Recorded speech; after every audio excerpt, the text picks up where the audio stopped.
Fede, un año que estamos más adelantados. No, en general con ustedes es más adelantado que el B ahora, pero el B está estudiando más que ustedes. Mucho. Siempre la pica con los profesores. No, es así. La verdad. En vacaciones de invierno se ve que se pusieron al día, estudiaron, está mucho mejor que lo que ustedes. Pero están estudiando el mismo contenido, nada más que lo tienen más presente. Lo saben mejor, eso es importante. Porque van a poder integrar mejor y seguramente rendirán mejor. Aprovecharon las vacaciones, que ustedes no hicieron. Bueno, Yo aproveché, profe.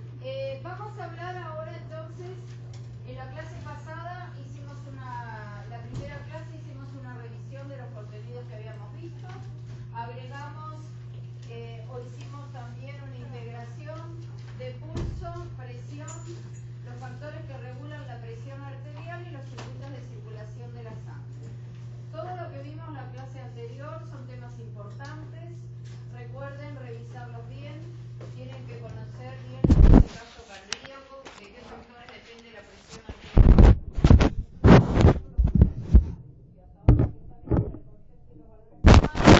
La idea es que entiendan un poco más y sepan cuáles son los factores que los controlan o regulan. Vamos a ver entonces ahora una integración de lo que es el sistema arterial. Ustedes tienen una lámina que es como la que yo proyecté en la tele y en esa lámina están las arterias principales del cuerpo, que por eso es que nosotros no hicimos hincapié cuando revisamos pulso en cuáles eran los sitios de toma de los pulsos periféricos, porque los vamos a ver ahora al nivel de las arterias, ¿sí? Entonces, en el sistema arterial, recuerden que las arterias son vasos sanguíneos que desde el corazón terminan en los capilares y llevan la sangre, es la misma que tienen ustedes, ¿eh? ¿Se acuerdan? Atrás, es la que vamos a trabajar ahora, ¿sí? Esta lámina. Tienen una lámina que es de sistema arterial y atrás una lámina de sistema venoso. Que es sobre lo que vamos a trabajar ahora. Acá está. Hoy vamos a ver sistema arterial, venoso y linfático, que lo tienen adelante en la página anterior de lo que es el sistema arterial. Entonces, en el sistema arterial, recuerden, decía que las arterias son vasos sanguíneos elásticos.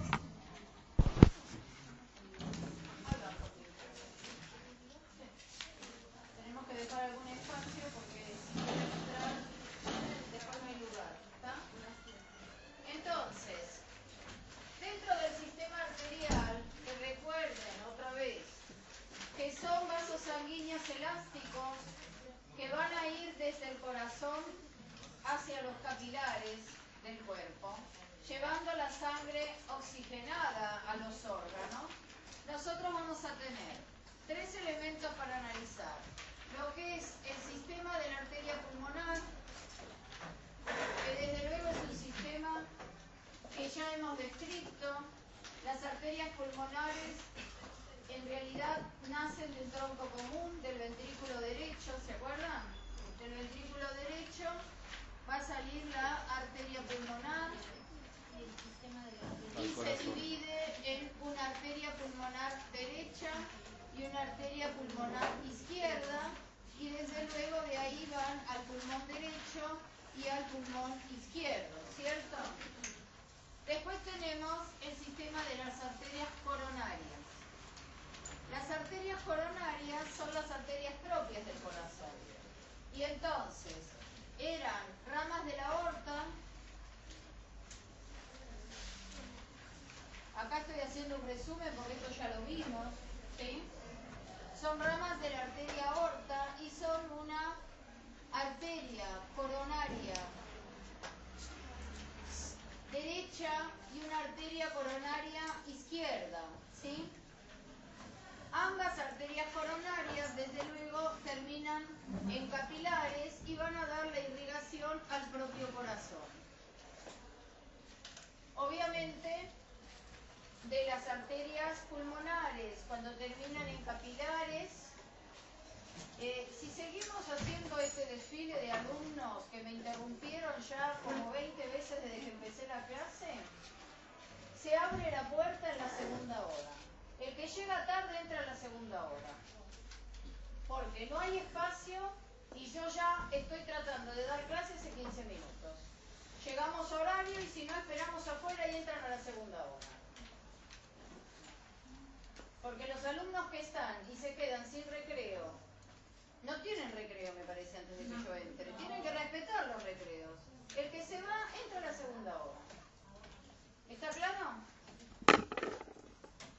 Después tenemos el sistema de la arteria aorta, que es el que todavía nos falta describir, porque siempre dijimos que la arteria aorta es la arteria que va a llevar oxígeno y nutrientes a través de sus ramas colaterales a todos los órganos del cuerpo, que ese era el concepto de la irrigación, ¿no?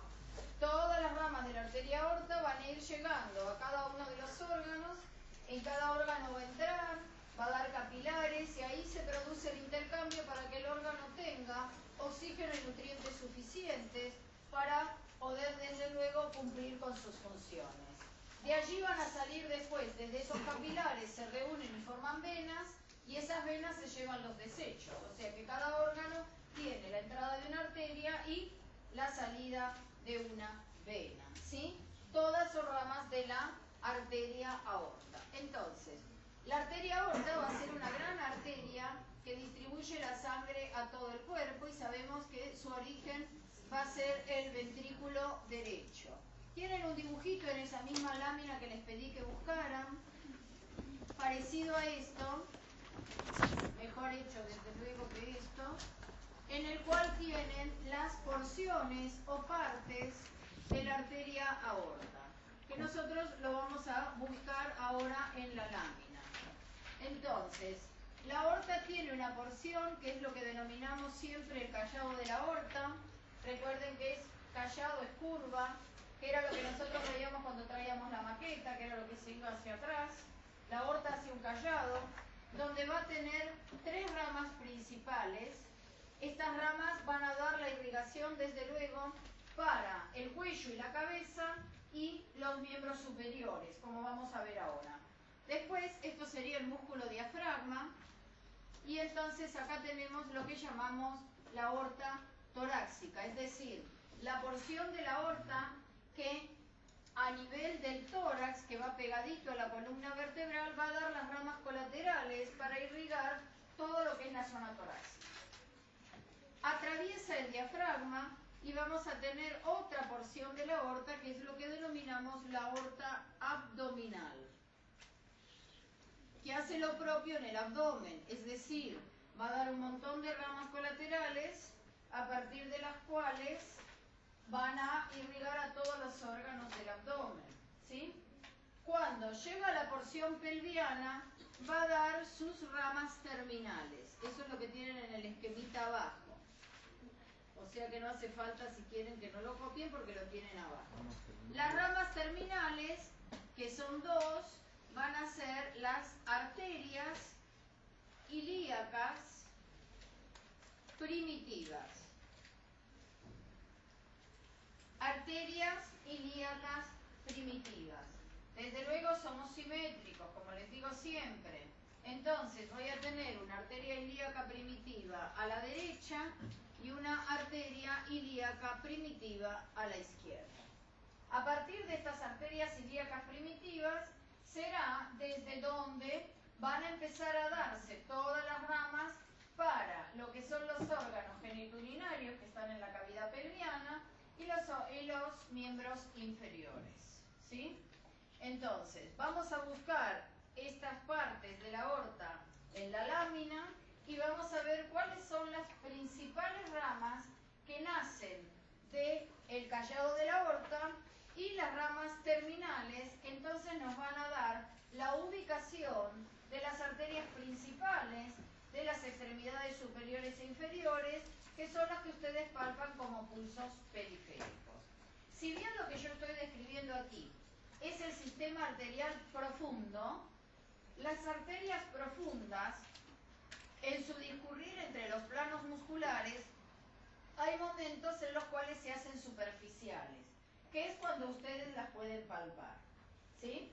Porque recuerden que yo tengo un sistema arterial profundo y un sistema de arterias superficiales. ¿Cuándo digo que algo es profundo y cuándo que es superficial? Lo superficial está por encima de los planos musculares, entre la piel y el tejido celular subcutáneo. ¿Se acuerdan que venía la piel y por debajo había una banda de tejido celular que era el tejido adiposo? Entonces, ahí también hay vasos sanguíneos. Necesito arterias y venas que van a mantener trófica la piel y el tejido celular. Por debajo de los planos musculares yo tengo arterias profundas, que son las que estamos describiendo, y venas profundas. Algunas de estas arterias profundas hay momentos en su trayecto que llegan hacia la superficie y que entonces yo las puedo palpar. Como cuando palpan la arteria femoral, la arteria radial, ¿me siguen? La carótida primitiva, son todas arterias del sistema arterial profundo. Desde luego nosotros sistemas separados. El sistema arterial y venoso superficial se comunica con el profundo, o sea, es un gran sistema único en el cual tiene arterias y venas que están en el plano superficial y arterias y venas que están en el plano profundo. Cuando veamos medicación y entonces tengamos que administrar medicamentos por vía endovenosa, yo utilizo las venas superficiales. De hecho, cuando la piel es muy blanca o las venas son muy marcadas, ustedes las ven. O sea que claramente esas venas no están en el plano profundo por debajo de los músculos, si no, no las podría observar. ¿Es así o no? Sí. Entonces, esas venas superficiales son las que vamos a usar para administrar medicamentos. Las arterias del sistema profundo a veces se utilizan como administración de medios de contraste, para hacer exámenes de laboratorio, etc. O sea que no es que no se pueda acceder, pero no es lo que nosotros hacemos habitualmente y menos aún para la administración de medicamentos, salvo que coloquemos una vía central que ya vamos a ver lo que es. ¿De acuerdo? Entonces, vamos a trabajar con la lámina que ustedes tienen e identificar esas partes de la aorta. No, en el dibujo está la sacra media. Sí, es una arteria parietal chiquitita. Esa no la Por lo tomamos en menos, cuenta. claro, por lo menos recuerden más las otras dos que son las terminales principales. Entonces, cuando nosotros observamos en la lámina, ustedes síganme con la propia, vamos a ver que aquí tengo el origen de la arteria aorta. La arteria aorta entonces hace un callado. A nivel del callado, como dijimos, va a haber 3 ramas, 1, 2 y 3 ramas. Después se hace descendente y por detrás del corazón atraviesa todo el tórax, atraviesa el músculo diafragma y se encuentra en la cavidad abdominal, dándole, fíjense que acá ya hay más dibujitos, ramas para todos los órganos y termina con 2 ramas principales que son las arterias ilíacas primitivas, derecha e izquierda. Ese es entonces todo el trayecto y las partes de la aorta. ¿Todos lo encontraron? Bien. Vamos a ver ahora entonces cuáles son las principales ramas. Dijimos que las 3 que parten del callado de la aorta van a ser las ramas que van a dar la irrigación para lo que es la cabeza y el cuello y los miembros superiores. Entonces, la primera rama, voy a ir de derecha a izquierda, que es como las memorizamos siempre. La primera rama se llama tronco arterial brachiocefálico. Esta primera rama, que ustedes tienen aquí la flecha, se llama tronco arterial brachiocefálico. Debe su nombre brachiocefálico, brachio viene de brazo, cefálico de cabeza, ¿es así o no? O sea que de ese tronco va a partir la irrigación para la cabeza y para el miembro superior. Traten de relacionar los nombres cuando se puede con lo que van que le dé una coherencia. La siguiente arteria, que nace directamente del callado de la aorta, voy de derecha a izquierda, va a ser la arteria carótida primitiva. Recuerden que la arteria carótida primitiva es la arteria que palpan a nivel del cuello. Desde luego que tengo 2, ¿no? En el texto tienen marcada una, pero del otro lado tienen una igual, o sea, no tienen los nombres de los dos lados. Pero ustedes saben que yo tengo pulsos simétricos, ¿no? La arteria carótida primitiva, si bien a la izquierda nace directamente del callado de la aorta, la primitiva derecha, fíjense, nace del tronco arterial brachiocefálico. He puesto el cursor en la arteria, voy a agrandar un poco más la imagen concentrándome en el callado de la aorta para que ustedes lo vean desde atrás.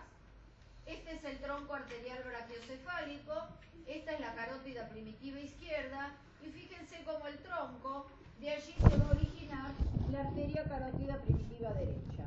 O sea que la única diferencia que tengo a la derecha y a la izquierda va a ser que la carótida primitiva viene de un tronco y a la izquierda viene directamente del callado de la aorta. Pero desde luego la irrigación siempre tiene que ser simétrica, ¿sí? Por último, el tronco arterial brachiocefálico a la derecha o directamente del callado de la aorta a la izquierda, se origina una arteria que va a ser el origen de la irrigación de la extremidad superior, que es la arteria subclavia. Se llama subclavia porque va a ir por debajo de la clavícula y se va a dirigir hacia la axila para dar la irrigación de todo lo que es la extremidad superior. Revisando entonces, tengo de derecha a izquierda tres ramas que nacen del callado de la aorta. El tronco arterial brachiocefálico derecho, la arteria carótida primitiva izquierda y la arteria subclavia izquierda. Como dijimos, de aquí se van a originar la carótida primitiva derecha y la subclavia derecha del tronco arterial brachiocefálico. ¿Sí? La única diferencia es que se originan de diferente lugar. A la izquierda, directo de la aorta. A la derecha, de un tronco. Pero en ambos lados yo voy a tener subclavia y subclavia, carótida primitiva y carótida primitiva. Desde luego la subclavia es una arteria profunda que no está dentro de los pulsos periféricos porque no es una arteria que yo pueda palpar desde la superficie del cuerpo. ¿Estamos? ¿Sí? Recuerden que este sistema arterial va en general acompañado de dos venas, o sea, que cada arteria va acompañado de dos venas, que tienen, por suerte, el mismo nombre que las arterias, salvo dos excepciones que deben conocer. La vena que acompaña a la arteria carótida primitiva, ¿sí? Si esta es la arteria carótida primitiva, está en el cuello, que es la que ustedes palpan, carótida primitiva, no tiene como compañía una vena carótida primitiva porque no existe. La vena que la acompaña es la vena yugular interna. Importante porque se hacen estudios sobre esta vena y hay a veces cateterismos y vías de administración central. Me tengo que acordar de la vena yugular interna que está en el cuello. Sí. También me tengo que acordar de la arteria subclavia, que sí, por suerte, tiene vena subclavia. ¿Por qué? Porque van a hacer cosas ahí, en ese lugar, ¿sí? Entonces, jerarquicemos. Tengo tres ramas del callado. Tronco, carótida primitiva izquierda y subclavia izquierda. A la derecha nacen del tronco, primitiva derecha y subclavia. La subclavia se acompaña de una vena que se llama igual, pero la carótida primitiva no. La vena se llama yugular interna, que era la que formaba el paquete vasculonervioso del cuello, ¿sí?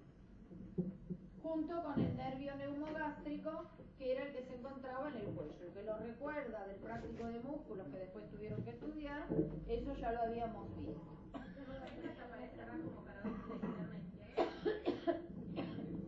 A ver, la lámina es de arterias, la vena no la va a encontrar. La vena la va a encontrar en la lámina de venas. Bueno, en la de venas la va a encontrar. Bien.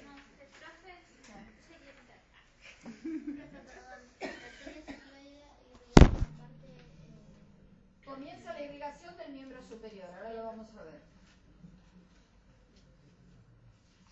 ¿Se entendió eso?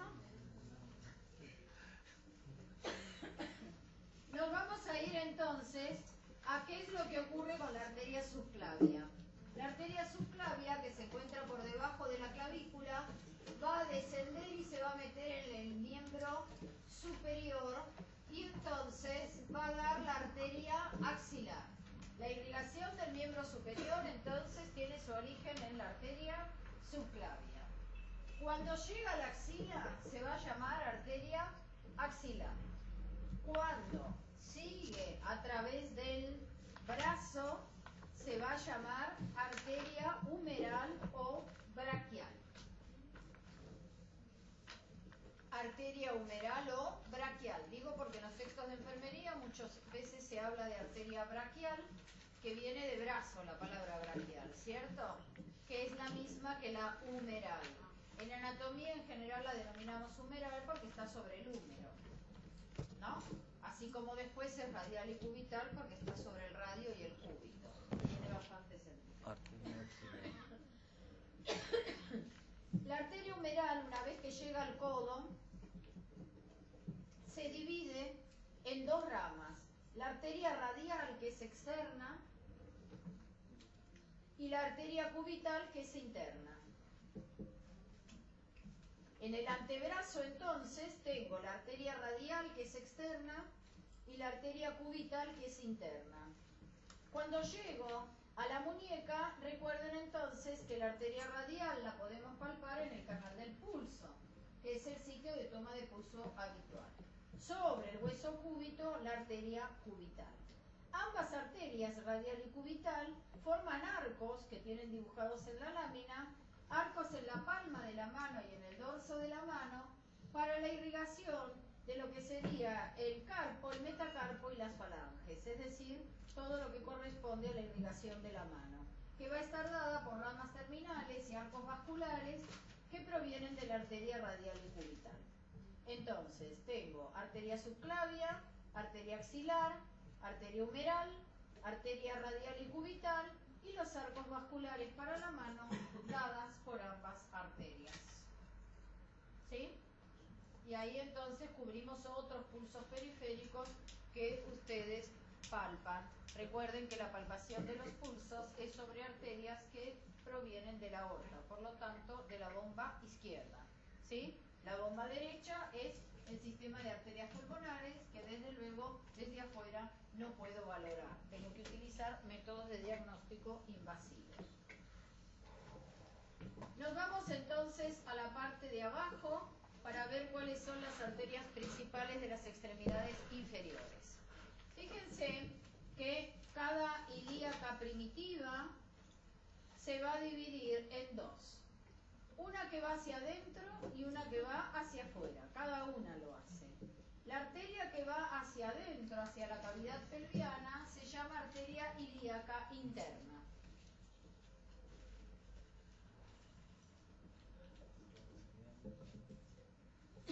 Arteria ilíaca interna.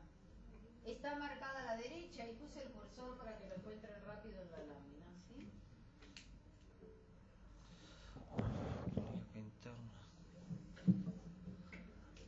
Arteria ilíaca interna. Y otra que se va hacia afuera, que es la arteria ilíaca externa. Se divide en dos, una hacia adentro y otra hacia afuera, ¿sí? La que va hacia adentro, la ilíaca interna, esa va a dar la irrigación de todos los órganos pelvianos. ¿Sí? Es para los órganos pelvianos. Da un montón de ramas colaterales, irriga los órganos genitales internos, tanto en el hombre como en la mujer, el uréter, la vejiga, etc. Van a estudiar que están en la cavidad pelviana. Y la ilíaca externa va a ser el origen, a través de sus ramas, de la irrigación de los miembros inferiores. Se va a ir hacia abajo y entonces cuando llega al muslo se va a transformar en la arteria femoral. La arteria femoral ustedes la pueden palpar en el ángulo anterointerno del pliegue inguinal, ¿cierto? Ahí en el pliegue inguinal, en la región anterointerna, ahí hay un pulso periférico, esta es la arteria femoral.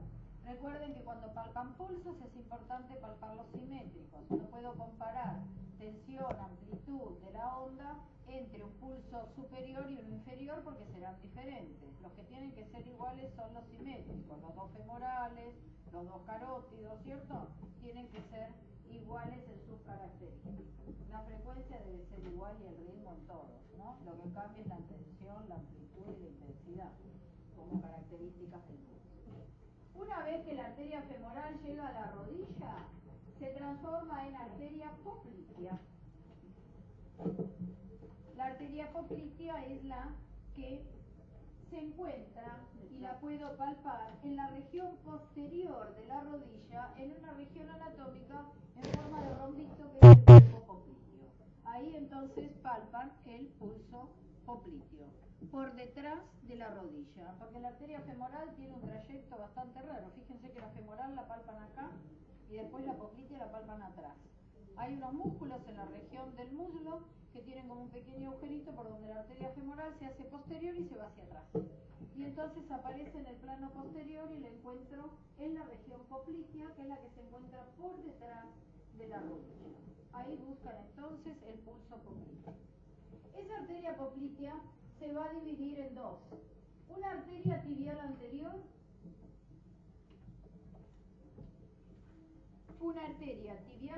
y un tronco que se llama tronco tibio peroneo. ¿Lo encuentran? Bien. Como su nombre lo dice, el tronco tibio peroneo se divide rápidamente en dos arterias, que son la arteria tibial posterior y la arteria peronea. ¿Encuentran? Bien. La arteria tibial posterior, si bien se llama posterior, porque después se va hacia la parte posterior y va a la planta del pie, es una arteria que voy a palpar ¿dónde? La tibial posterior. No, esa es la pedia. ¿Dónde palpo? Todavía estoy en pierna. ¿Acá? ¿Dónde palpo? Acá no, anatómicamente. ¿Dónde palpo la tibial posterior? Ni acá ni allá. La parte delantera de la tibia. En el maléolo interno. El maléolo interno era, el tobillo tenía dos pelotitas. Sí, hoy estoy enojada. Ya vine bárbaro y todo torcido me salió. Dos pelotitas tengo a los lados de los tobillos. Eso lo vimos cuando vimos los huesos. Y dijimos que era el maléolo interno o tibial, el maléolo externo o peroneo. ¿Tienen en el tobillo dos pelotitas a los lados? Todos los tienen porque si no salieron fallados. ¿Los tienen o no? Bien. El bultito redondito que tienen hacia adentro viene de la tibia. La tibia es el hueso interno, ¿no? De la pierna. Y ese se llama maléolo interno. Entonces, ¿dónde busco el pulso tibial? En el maléolo interno. Acuérdense que no mejor que otra cosa que palpar una arteria sobre una superficie ósea, porque ahí me resulta más fácil. Esa arteria que palpan allí es la arteria tibial posterior, ¿sí? La arteria tibial anterior, cuando llega al empeine, se transforma en arteria pedia. Y la arteria pedia es otro de los pulsos periféricos. Los alumnos que se quedan de oyente, que ya la perdieron, cuando vemos temas que están tan relacionados con la práctica, sería bueno que no solo escuchen, sino que anoten, porque después, cuando vayan a la práctica, no van a saber dónde están los pulsos periféricos. ¿Entienden? Y así aprovechan el tiempo. No importa que hayan perdido la materia. Yo no tengo problema que se queden todos, pero aprovechen. ¿Por qué? Porque estas son cosas que ustedes están haciendo ahora en la práctica. Lamentablemente, porque no estamos de acuerdo, cuando pierden biología siguen en la práctica. Pero entonces, ya que se toman el trabajo de estar como oyentes, cosa que está bueno, ¿por qué? Porque en la práctica están haciendo cosas que sin biología no pueden hacer. Entonces, traten de aprovechar. Acá hoy se quedaron un montón. Esta gente trate de aprovechar, porque esto es puro práctica que estoy dando. Entonces, conviene que en vez de mirar y no anotar, fijen los contenidos, porque en la práctica si no lo van a poder hacer. ¿De acuerdo? ¿Hay alguna duda?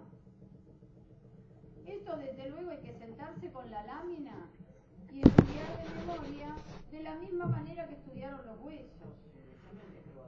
Sí, claramente. Claramente. ¿Por qué? Porque después el instructor me dice que no saben encontrar los pulsos. Póngale el pulso a la arteria, con los ojos cerrados. ¿Entiende? Entonces, y no saben dónde están los pulsos, ¿o no? ¿No se enojan los instructores cuando dice dónde están los pulsos? Todavía no habíamos llegado, pero obviamente nos estamos dedicando este tiempo porque es importante que ustedes puedan palpar los pulsos y que puedan detectar que un pulso pedio está ausente cuando hay una obstrucción arterial o que es desigual porque hay una trombosis, ¿no? Porque si no, ¿qué valoración van a hacer del paciente? Una valoración incompleta, solo la radial y frecuencia, después no sé más nada. ¿Está bien? Bien. Estas arterias entonces van a ir acompañadas de venas que llamamos profundas, porque están en el plano profundo. Si dan vuelta la hoja, ustedes tienen unas láminas que yo desde luego voy a proyectar y vamos a ver cómo está formado el sistema venoso. Como ustedes no las tienen en color, si ustedes las ven una tras otra, van a ver que, salvo el color, a ojos vista, la distribución se parece bastante, ¿no? ¿Por qué? Justamente porque dijimos que cada arteria va acompañada de un par de venas que llamamos satélites, porque están al lado de la arteria.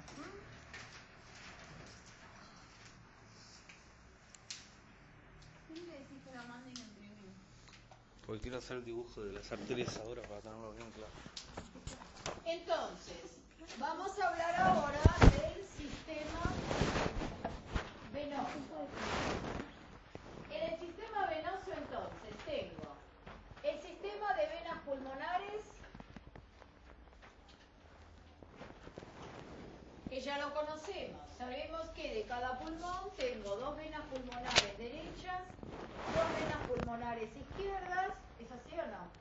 Y las 4 venas pulmonares van a ir a la aurícula izquierda, que es la contrapartida de la arteria pulmonar, ¿no? Entra la arteria, sale la vena. Entra una arteria y salen 2 venas de cada pulmón. El sistema de venas coronarias, que es el sistema propio del corazón, esas venas coronarias terminan en la gran vena coronaria. Recuerden que las venas nacen en los capilares y se van reuniendo. Todo el sistema venoso general del cuerpo vuelve al corazón a través de las venas cavas y el sistema de venas coronarias a través de la gran vena coronaria, ¿sí? Esta gran vena coronaria, desde luego, termina directamente en la aurícula derecha, porque las venas tienen sangre carboxigenada, salvo la pulmonar, que tiene sangre oxigenada. Perfecto. Y después tenemos el sistema venoso general.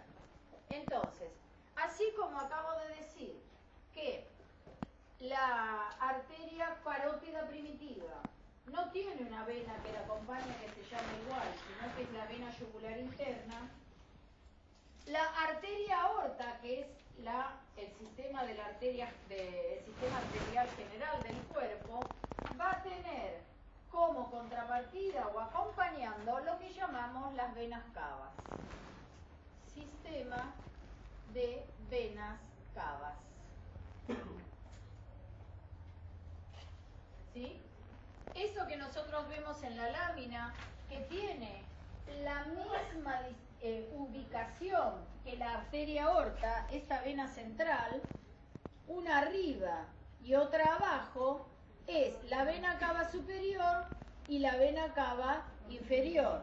Fíjense que va siempre en la misma ubicación, a la derecha de la arteria aorta. En paralelo. Sí, no, pegadita al lado, las dos juntas. Cuando hemos visto la maqueta más de una vez, se ve la aorta y a la derecha. Por ende puede ser que los nombres sean los mismos, pero en vez de arterial será venoso. No, es la única que en vez de llamarse vena aorta le pusieron vena cava, porque en realidad son dos. Pero me refiero a la subdivisión excepciones. El resto son todas, se llaman igual.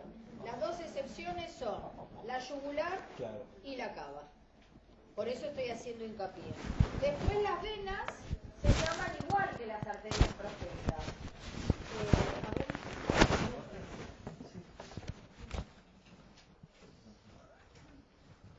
¿Me dicen hasta cuándo bajo? ¿Está bien ahí? ¿Alcanza?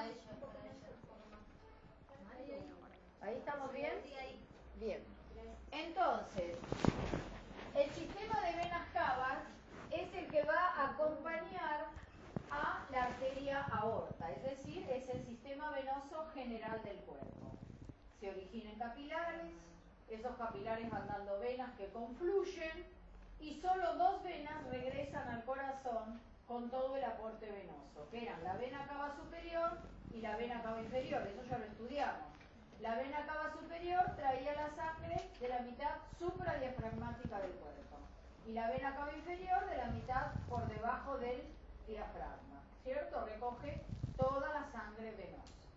Vamos a ver entonces que ustedes tienen debajo de esa lámina del sistema venoso general, en la lámina marquen las cavas, ¿no?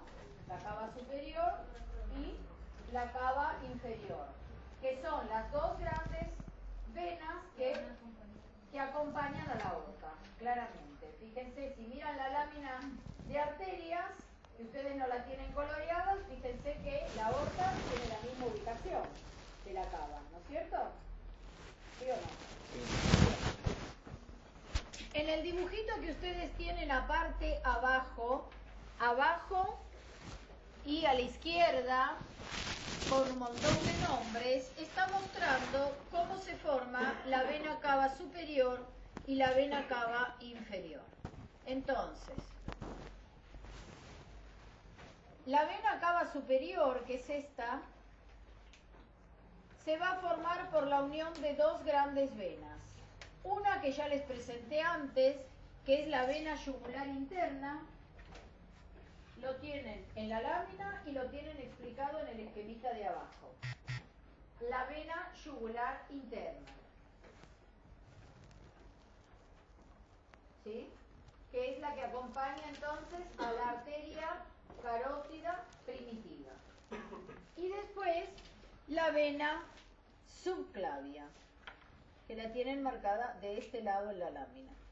Entonces, la unión, hay otras venas, pero estas son las dos principales, además las que quiero que recuerden, de la vena yugular interna y la vena subclavia van a formar la vena cava superior. ¿Sí? Vena yugular interna, esta es la cava superior, claro. La vena cava superior se forma por la unión de la vena yugular interna y la vena subclavia, ¿lo ven? Que forman a cada lado los troncos venosos brachiocefálicos. Por eso les dije que miren el dibujito de abajo. En el dibujo de abajo se entiende mejor. Este es el tronco venoso brachiocefálico derecho. Vena yugular interna, vena subclavia. Las dos se unen y forman el tronco. Este es el derecho. Viene otro de la izquierda, tronco venoso brachiocefálico izquierdo. ¿Que cómo se forma? Igual, yugular interna y subclavia. Por eso digo que en el dibujito de abajo se ve mejor, tienen todas las venas. Yo quiero que recuerden estas de acá arriba, ¿sí? Es importante que recuerden estos nombres. Tengo dos troncos venosos, pero ¿cómo se forman los troncos? Yugular interna y subclavia. ¿De acuerdo? Así se forma la vena cava superior, que volvemos otra vez, va a ir a la aurícula derecha. ¿Se entiende? Tienen el dibujito abajo, con todos los nombres. Por suerte, la vena cava inferior se forma por la unión de las dos venas ilíacas primitivas, la derecha y la izquierda, o sea que la formación de la vena cava inferior es mucho más simple, ¿no? Tic, tic. ¿Por qué? Porque no cambian los nombres, es exactamente igual que las arterias. Entonces, una vez que yo memoricé las arterias, es mucho más simple. Si ustedes observan, ahí yo les puse otro dibujito al lado, que es otro sistema venoso que deben conocer, que es el sistema de la vena porta. Vena Se porta. comunica con las venas cavas, ¿eh? Hay anastomosis entre los dos sistemas, pero el sistema de la vena porta es muy importante. El dibujito lo tienen al lado del que estaban trabajando recién. ¿Tienen? Sí.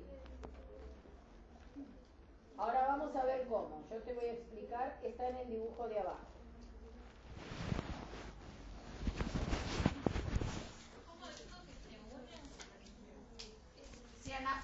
Hay relación entre el sistema de la vena porta y el sistema de las venas cavas. Ahora vamos a ver cómo y dónde está la desviación en el circuito general, porque la vena porta va a ir directo al hígado. ¿Por qué no bajan ahí que están incómodos? Tenés la cadenita atrás. ¿Podés pararte? Porque las chicas no ven por la luz. Ahí está. ¿No? ¿Eh? ¿Querés que la baje más? Está hoy pegada Ahí está. Porque las chicas están muy incómodas. ¿No estás incómoda? Bueno, baja un poquito más. ¿Podrías hacer un poquito más? Ahí está. Vos te vas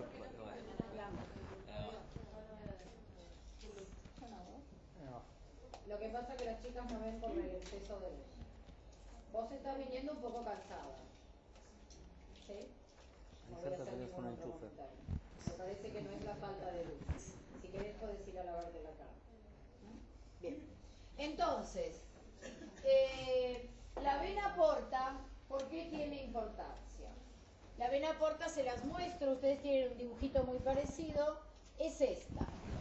La vena porta entra a un órgano grande que vamos a ver cuando veamos aparato digestivo, pero que seguramente alguna vez escucharon hablar de él, que es el hígado.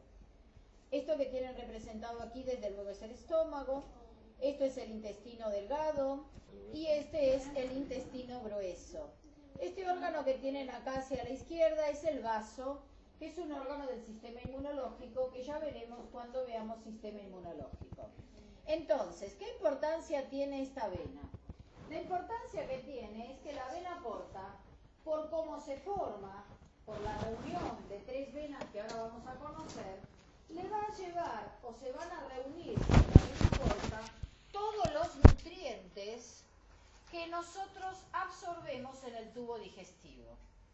Cuando yo ingiero cualquier cosa a través de la boca y va a ir progresando a lo largo de los órganos del tubo digestivo, en ese gran número de órganos que forman el sistema digestivo, voy a tener puntos o órganos donde se puede absorber nutrientes hacia el interior de la sangre. Absorber es que desde el interior del órgano pueden atravesar los capilares y ingresar al torrente sanguíneo.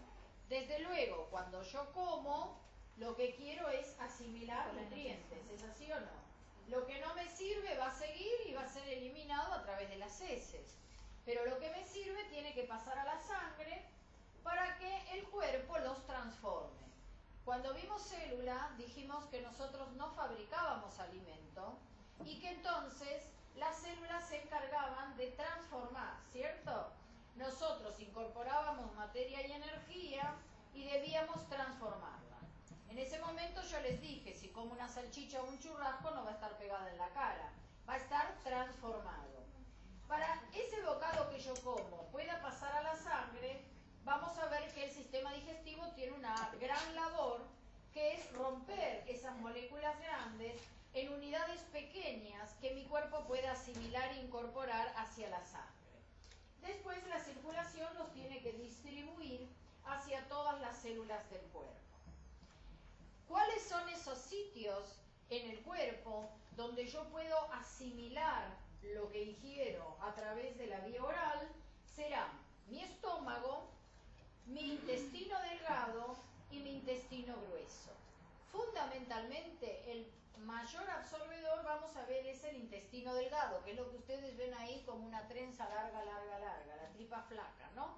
La tripa gorda sería el intestino grueso, que también absorbe, pero mucho menos que el delgado. El gran absorbedor es el delgado.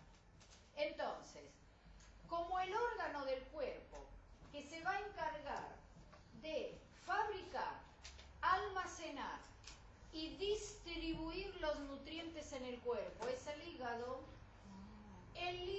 es el que primero tiene que recibir los nutrientes para transformarlos.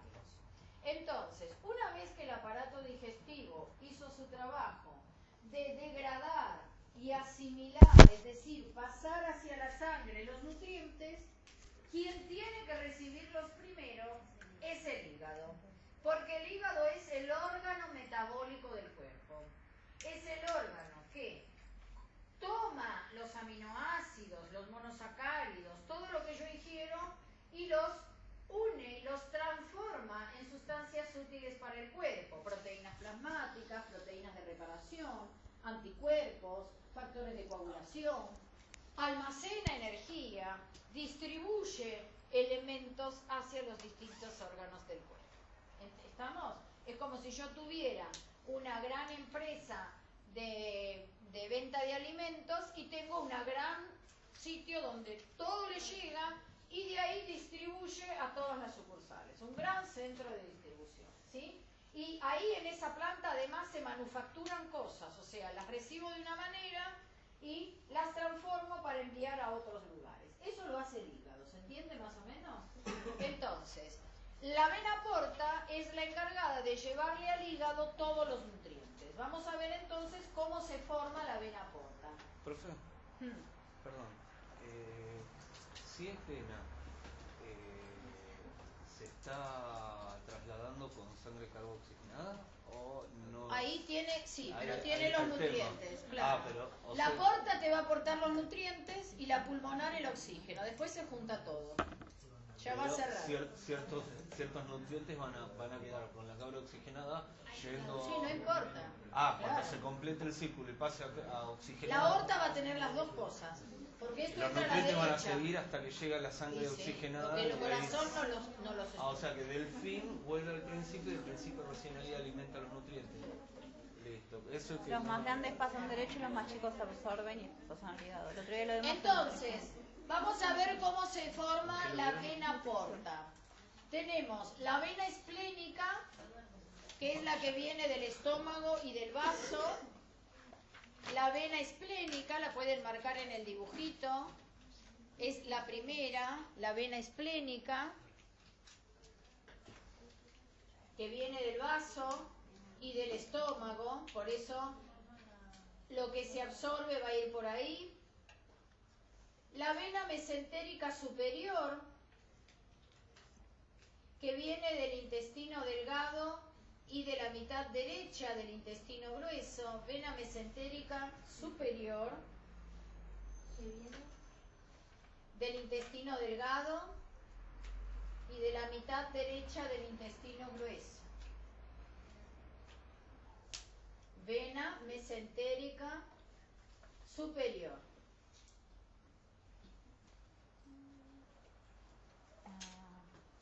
Y la vena mesentérica inferior, que viene de la mitad izquierda del intestino grueso.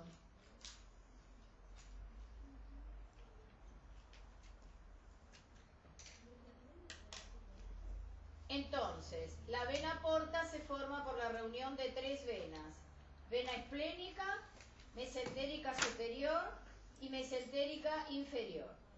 Le lleva los nutrientes al hígado. ¿Sí?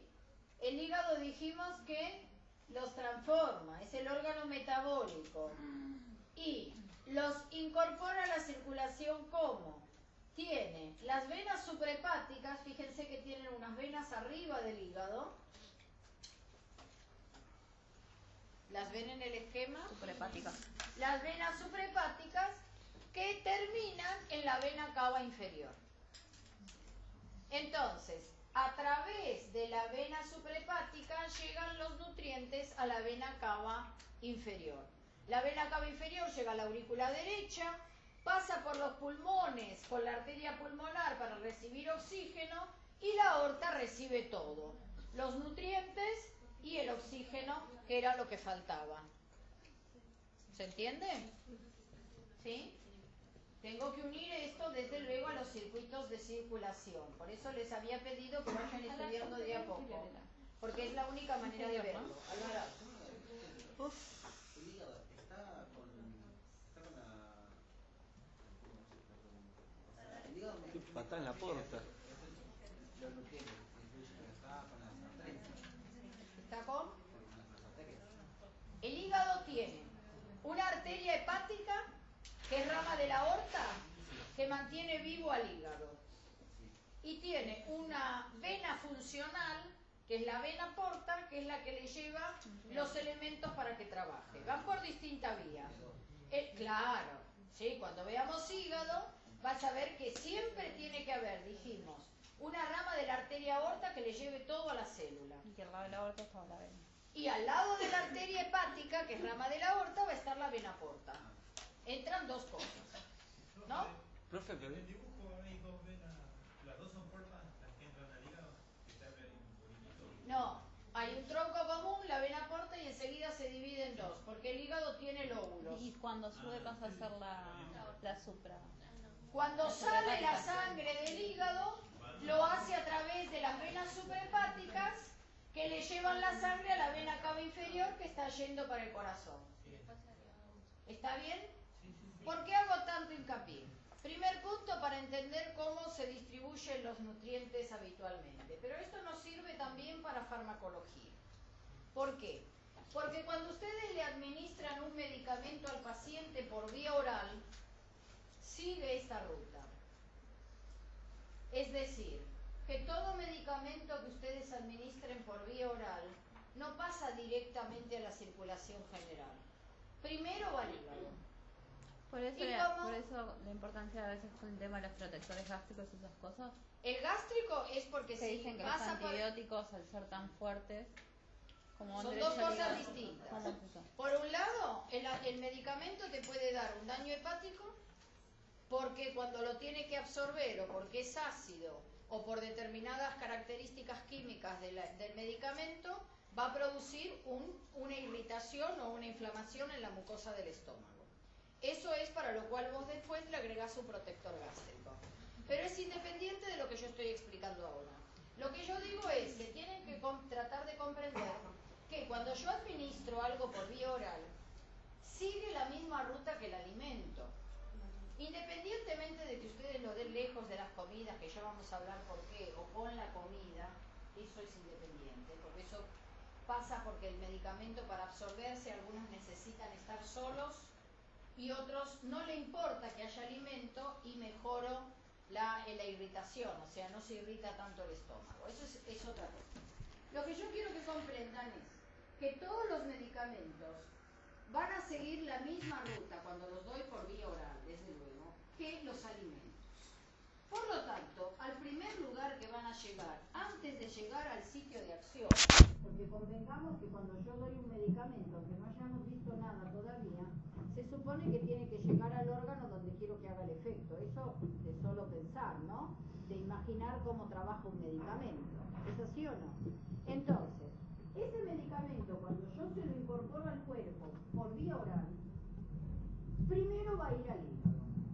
Y el hígado está lleno de enzimas, ¿se acuerdan? Enzimas, que eran las que podían romper o fabricar. Y entonces, el hígado, cuando le llega el medicamento, lo va a empezar a transformar. ¿Por qué? Porque hay enzimas allí.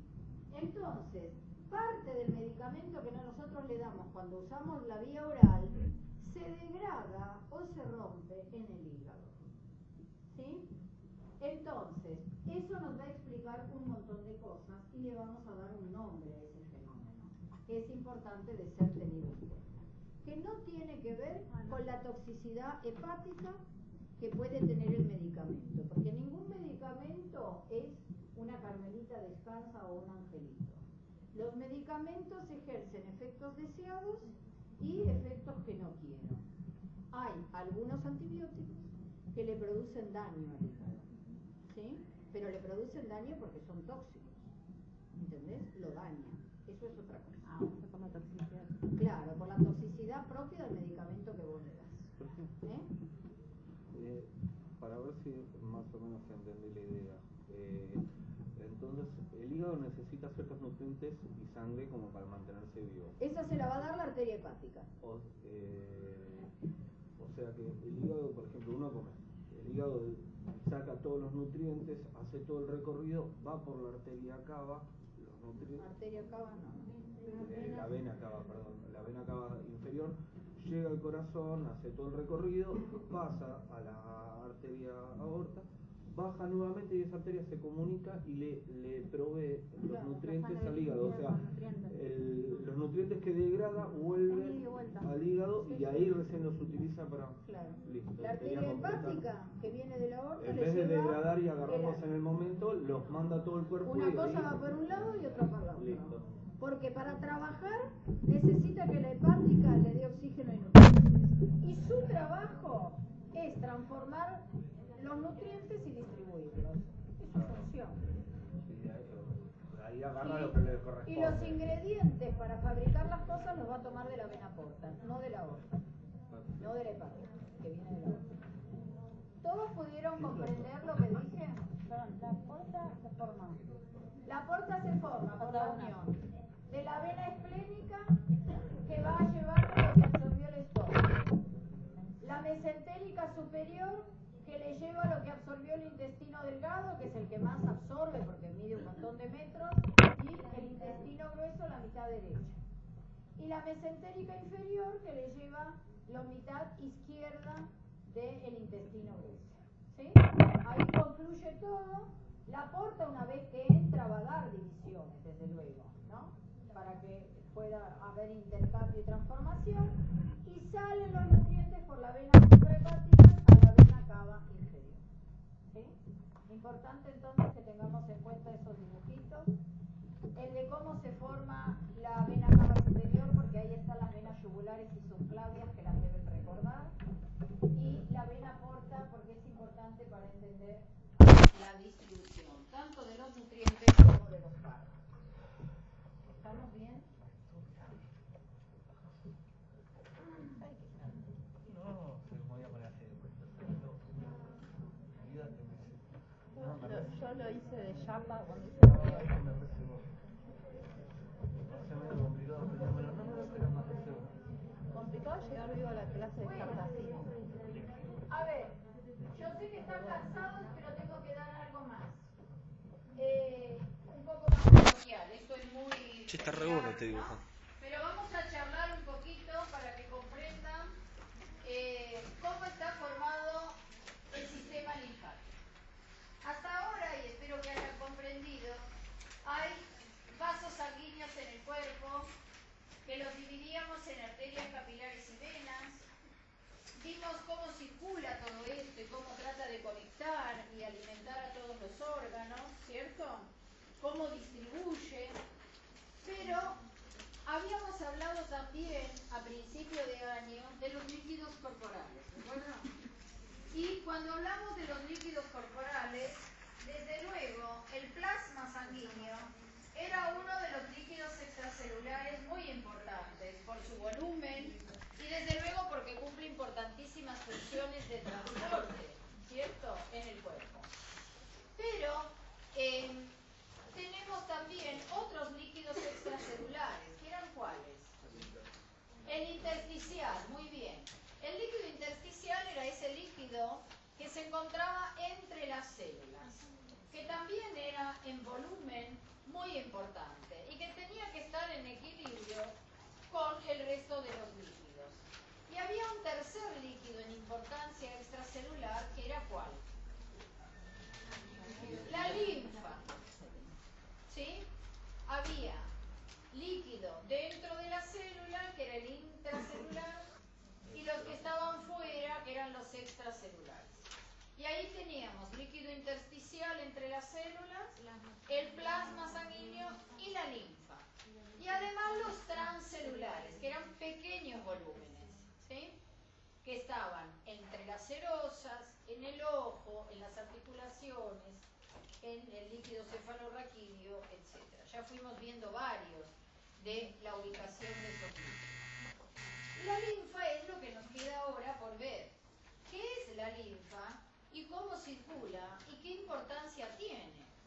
Hay un sistema paralelo y que acompaña a las arterias capilares y venas, que son los vasos linfáticos y los capilares linfáticos. O sea, que hasta ahora, cuando nosotros habíamos visto el dibujito de intercambio de capilares, poníamos capilar arteriovenoso como un sistema cerrado, ¿se acuerdan?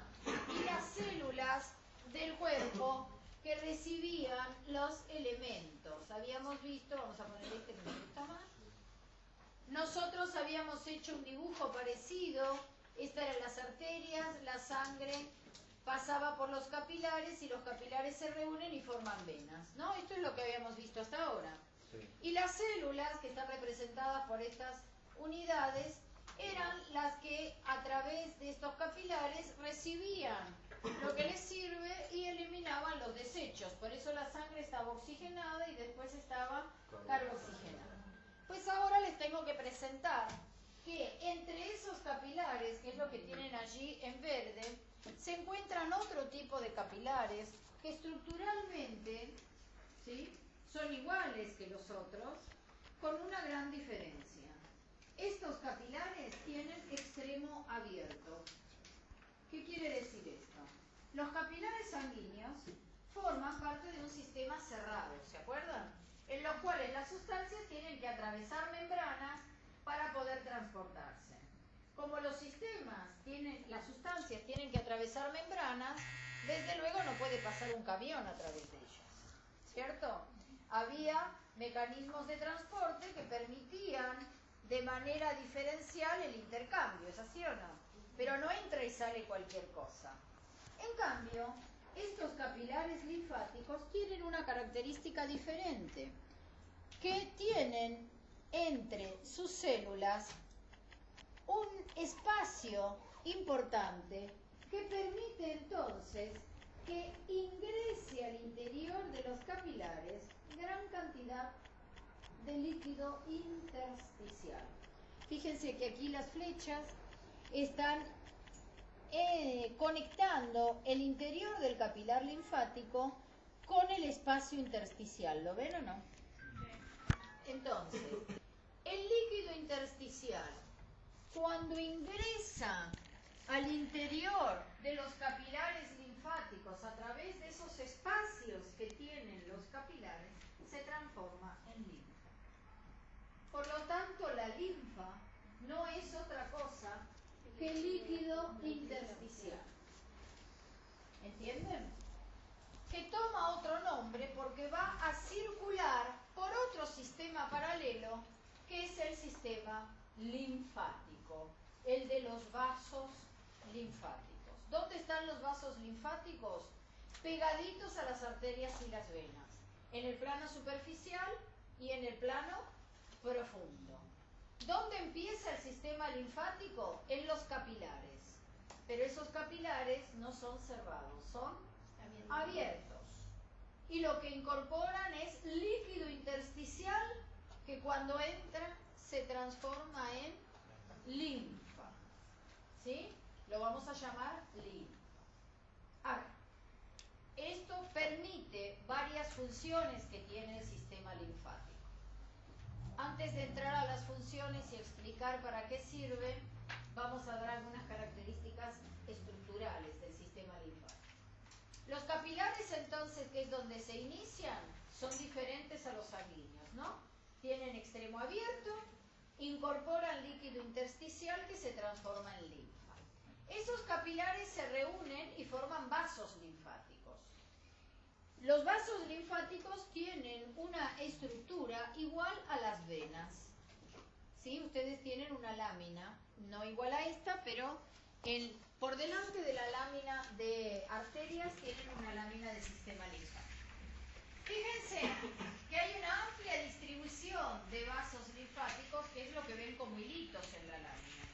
Pero, si observan con detenimiento, van a ver que intercalados entre esos vasos linfáticos tengo una serie de pelotitas, ¿no? Esas pelotitas son los ganglios linfáticos. ¿Escucharon alguna vez hablar de ganglios linfáticos? De ganglios palpables, sin el apellido, digamos. Bien, vieron que siempre tendemos a cortar las palabras, ¿sí? Yo les digo ganglios linfáticos porque hay ganglios nerviosos también, ¿no? Pero alguna vez probablemente les haya pasado, ojalá que no, que tuvieran una angina o se les haya infectado una herida y notaban que había una pelotita dolorosa cerca. ¿Que se haya inflamado? Que se haya inflamado, claro. ¿Por qué? Porque los ganglios están siempre, ahí están en la lámina, son esas pelotitas. Pero los puedo palpar y duelen cuando están inflamados. La inflamación, vamos a ver que es un proceso que hace mi cuerpo para defenderse contra agentes extraños. Por eso, cuando yo tengo una infección, el líquido intersticial de la zona donde está la infección puede estar cargado de bacterias o de virus o de algún agente infeccioso, que desde luego no entran directo a la sangre. ¿Por qué? Porque la membrana no lo deja pasar.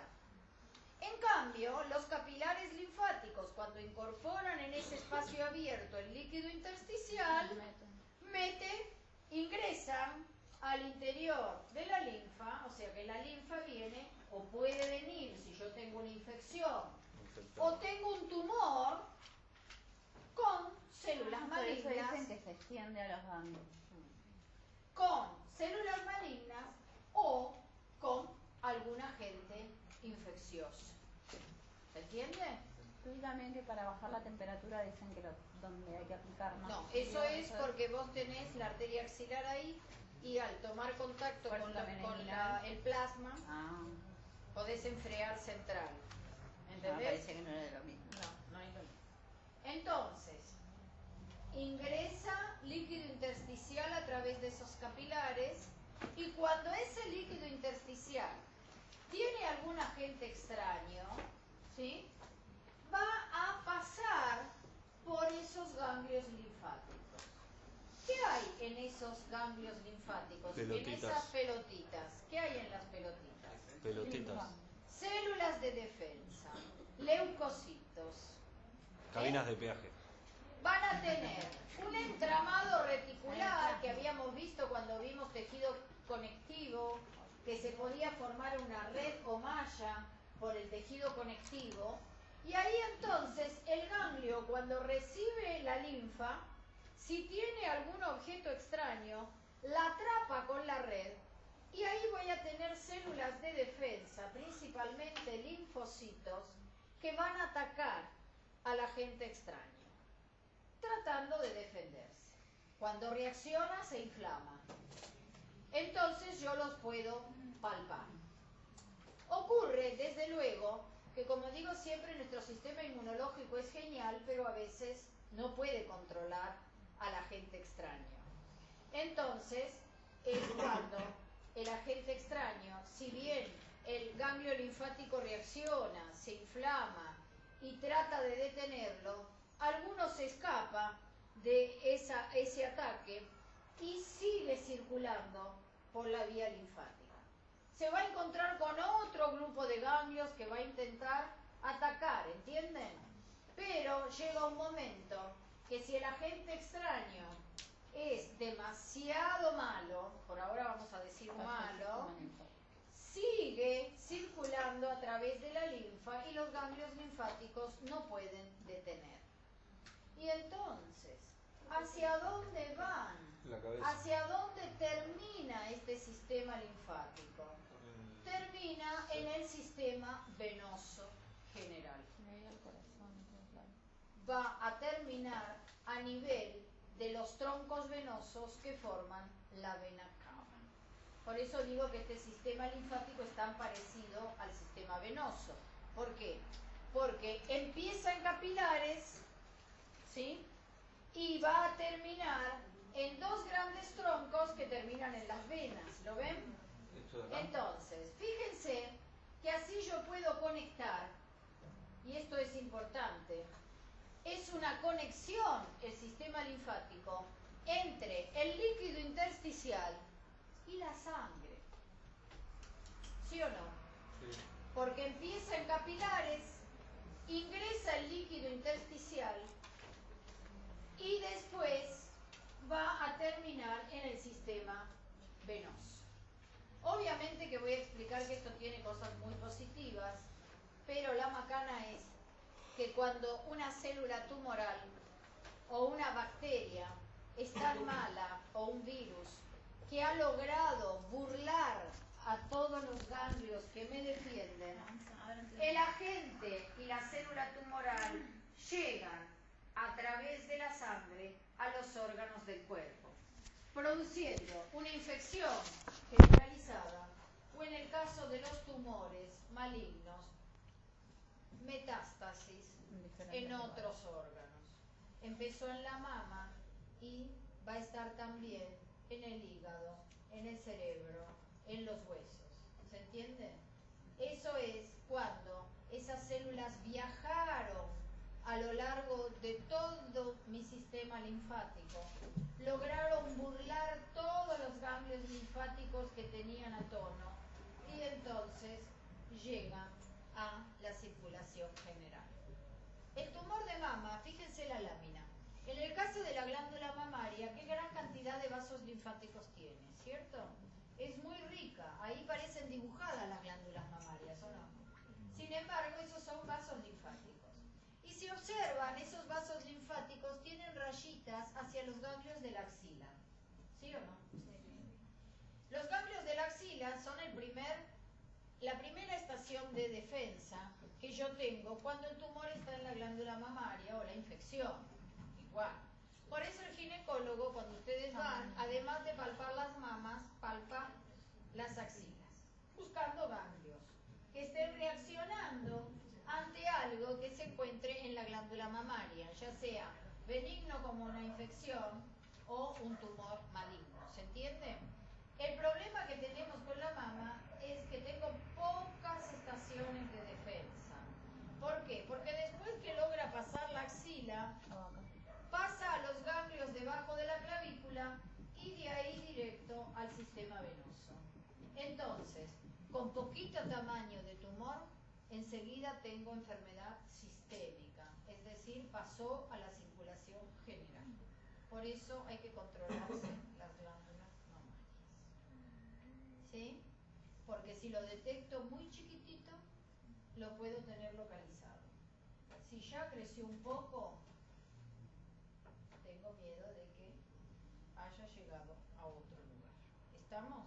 Por eso insistimos tanto a partir de cierta edad con la mamografía, el autoexamen de mama, porque por ahora lo mejor es el diagnóstico precoz. Cuanto más chiquitito, más posibilidades tengo de curar. ¿Vamos? Siempre algún aviso parroquial tiene que haber. La semana, y sí. Esto para que vean que siempre se puede poner un granito de arena en la prevención. ¿No? Todo depende que nosotros estemos siempre tratando de prevenir. La clase que viene, que es el viernes, van a, por favor, a completar, obviamente no van a llegar para el viernes, cada uno sabe en qué estado está, ¿no? Con respecto al trabajo práctico y los conocimientos de aparato circulatorio. Yo voy a tomar 10 minutos para formalizar lo que charlé de sistema linfático. No quise seguir con el pizarrón ahora porque están muy cansados, por eso hice la charla nada más.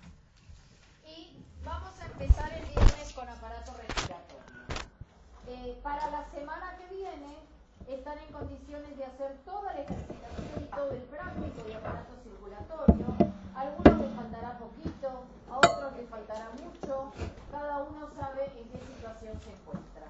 Vamos a disponer para la semana que viene, no para el viernes, un espacio por si todavía tienen preguntas y vamos a destinar unas cuantas clases a aparato respiratorio. Les voy a decir después, porque no me acuerdo de memoria, más o menos cuántas clases. ¿De acuerdo? Bien. Pero ahora está pidiendo todo. A ver, son muchos los que llegaron tarde, Cava no vino. Estuvo presente toda la clase, Cava, profe. Esperen un poquito.